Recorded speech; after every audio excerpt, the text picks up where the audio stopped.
administration has done nothing to prevent them and continue to support the subversive wave that is aimed to undermine, destabilize, and terrorize the sovereignty of Cuba. Those are, as far as the U.S. is concerned, the good terrorists. As we speak, 5 Cuban citizens are imprisoned in Miami, accused of infiltrating Cuban-American terrorist organizations, exactly what the Arizona senator has proposed to avoid future terrorist acts. As the American people, the Cuban people have also the right to defend themselves from terrorist attacks. The International Action Center has initiated the Free the Five Committee to educate American citizens about the reality of why the 5 compañeros are in prison. We have been in communication with them, and I would like to end by reading a paragraph from a letter that we received from one of them. Quote, "I can't describe with words what happened in September 11 in New York and Washington. I can't understand how human beings are capable of carrying out such a horrific act that has taken away the life of so many innocent people. Because I am Cuban, and because I've come from a land that for 40 years has endured the constant threat of terrorism that has also taken away the life of many of its sons, I repudiate any act of that nature, wherever they happen, and I also want to share the pain of the American people. To avoid such acts, I have sacrificed part of my life, and I will do it again if I have to. Thank you."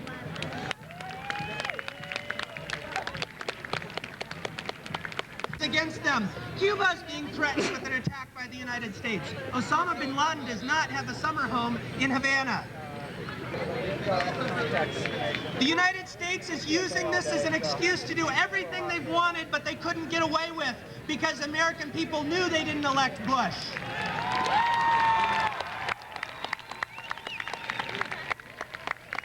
Not even the Republicans brag about Bush. But now they are trying to get everything they want, but they don't realize that Americans know there's 2 Americas. I'm on a construction site, not a bastion of progressive ideas. People are afraid. Sure, there's people with American flags that want to beat up anyone who looks like they might be from the Middle East, or even anyone who won't raise a flag fast enough. But there's just as many people who are afraid. They know what it's like to be bombed now. They don't have any relatives that died, but the psychic trauma of having your country being bombed is no longer an abstraction, and they don't want to do it to any more people. And they're not here yet. This is the beginning. This is the first showing of people who are opposed to this. For people who are opposed to war, people who are opposed to this war, for people who are opposed to the capitalism that leads to these wars. We all have to be the people who build this movement. We can't just come to the next demonstration. We can't just go to the next town hall meeting. We have to bring people with us. We have to be organizers. We have to call people. We have to join organizations. And that is a revolution. We have to build a revolution to end not just this war, but all of the wars. We had one just a year ago.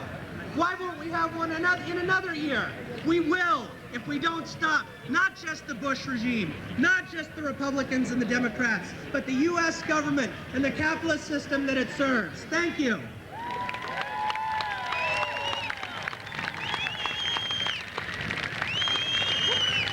Sometimes the best is saved for last. Thank you very much, Forrest. You know, Forrest told us a story the other day that he was on the work site and one of his workers was angry because he knows where he stands on a lot of issues, and he threw a hammer at him. Well, Forrest took care of him because he had a right to defend himself, and he showed you can't mess with somebody. To be against war and to be for peace doesn't mean you don't defend yourself. Thank you. Sisters and brothers, we've come to the end of the rally. More power to the people. All power to the people. We will do it. We will stop war. And if we can't stop this one, we'll make it shorter by our efforts. And we will fight for a just society. I have have a few announcements, and I'd like to ask, first of all, we have to break down the stage, take things to the truck, unload things at our office at 21st and Mission. We have a few tasks here that I know a lot of you would like to help out on. And we'd like to, see if you can help us pick up garbage. The garbage bags are by the stage here at the entrance. Millie Barnett. Millie Barnett was lost, and your friend Kaj is waiting for you by the stage at the back. Please, Millie, come to the back of the stage. There is a lost dog named Dingo. Dingo! Dingo! Your caretaker, the one who takes care of you, is waiting for you. Dingo is over at the Louisiana Sausages. He knows where to go. Dingo's over there by the Uhuru sausage booth. Well, someone who's taking care of him, please go pick him up. And that's all. We'd like to again ask you to check up our webpage, internationalanswer.org. Become active. Thank you. Thank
you.